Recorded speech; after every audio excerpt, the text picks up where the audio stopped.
Hi, beautiful souls. This is Sadhana, and welcome to my channel. Today is a really quick video. It is a VR to the lovely Kasia at Tarot Map. More video in gratitude. I really want to thank her and show my appreciation for the recent video she did on Patrick Fogarty's Living Wheel Astrology cards. It was so inspiring to me, and I am going to now move forward at least weekly, pull out these cards and to do more of a astrological or lunar reading, because I find it very, yeah, I just found it super inspiring.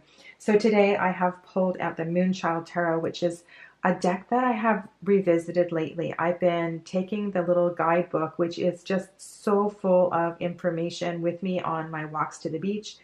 There were a few of the cards that I found a little bit challenging, especially some of the comments people had made on YouTube, and I wanted to give this deck another chance. And I've really found that Danielle, in her guidebook, has put so much thought and energy into each one of the cards. So if you do have this deck and have put it away, pull your guidebook out again and give it another chance, because there's some really special energy with this deck. This is Sharon Basanti Seeds of Shakti Oracle. And just so you know, I have pulled out the chakra cards as well as the moon phase cards. And then over here is my Wee Moon Planner. So I've already pulled out 3 cards from Patrick's deck, which are the first half of Spring card, which is about nurturing, the waxing crescent moon, which I believe is the keyword is plan, and then Gemini, which is think. So already, without even pulling any tarot cards or oracle cards, we have this message that confirms that, yes, this is a really important time to be growing something. It's a really important time to be working on a project, working on some aspect of your business or your life, or something needs to be, something is ready to move forward and to, to begin to expand and grow at this time. I'm going to shuffle the Moonchild and pull 3 cards from the Moonchild, and then shuffle the Oracle deck and pull 1 card from that one as well too. The question that I've been working with lately is one that was, I believe, inspired from the guidebook of the Weaver's Oracle, and that is, what have I forgotten? This question for me is based on the presumption that I already have everything I need to know inside me, and I have buried it at an unconscious or subconscious level for some reason or another. Maybe it's associated with pain or some karmic pattern that's very challenging for me to process.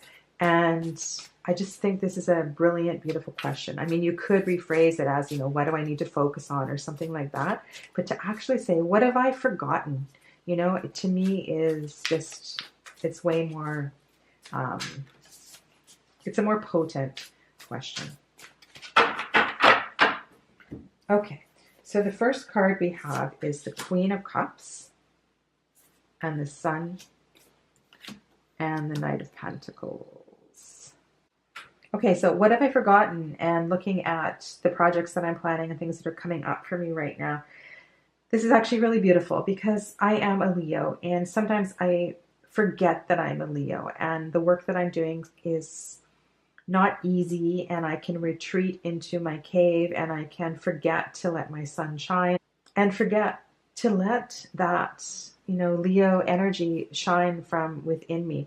There's also this beautiful, balance here of fire and water and earth. This is a really balanced reading between these elements, and we have the air symbol here, so this is a super balanced reading.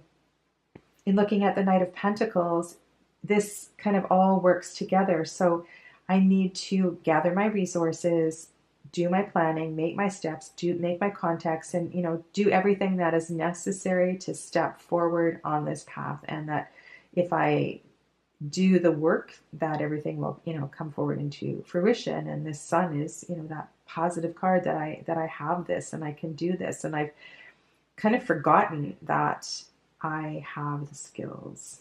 I need to trust my intuition. I mean, look how beautiful she is. She's so at home in the water element.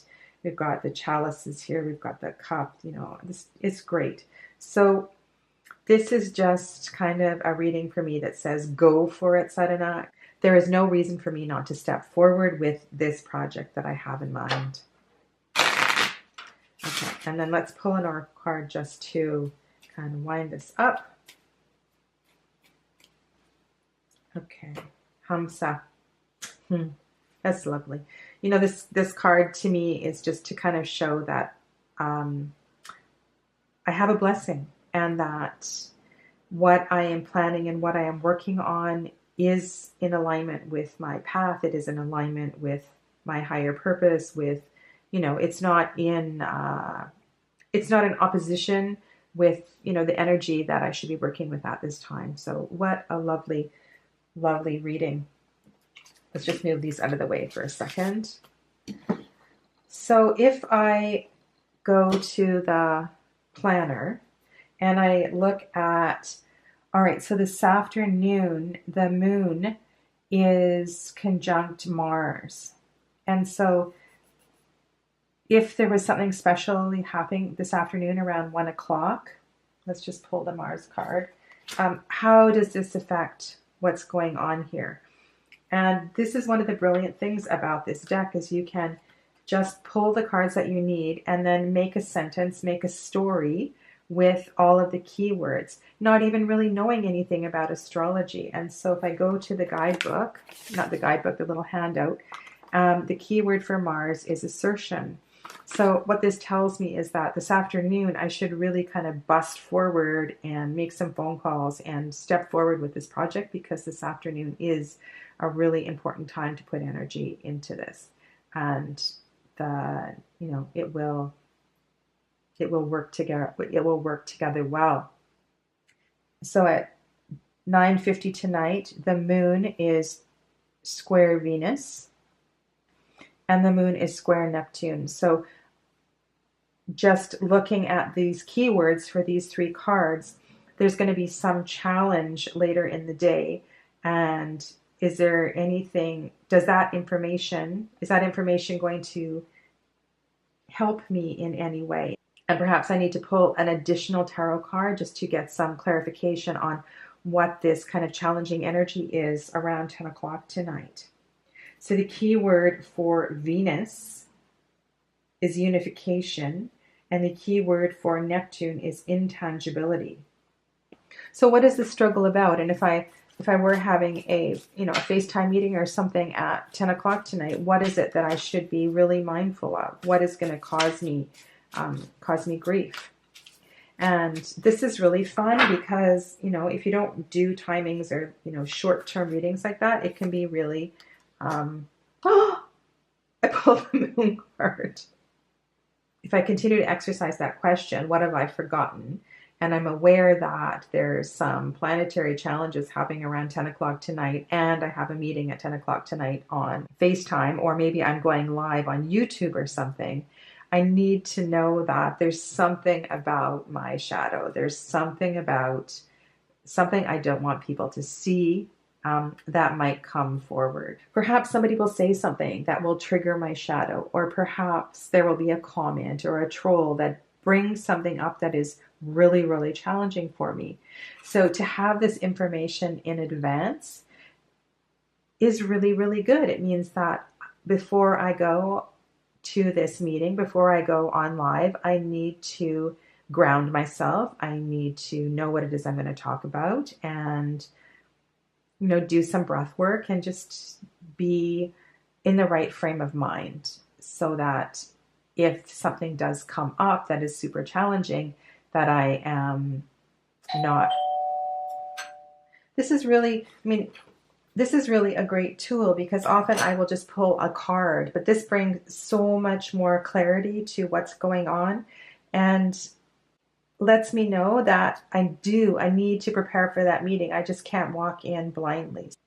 I'm really grateful to Kasia for doing that video, because now I'm going to use this deck to bring more information to my readings, and specifically when I do a reading regarding the moon information, and it's just going to be really, really helpful. So thank you for joining me today. Stay well, my friends. Namaste.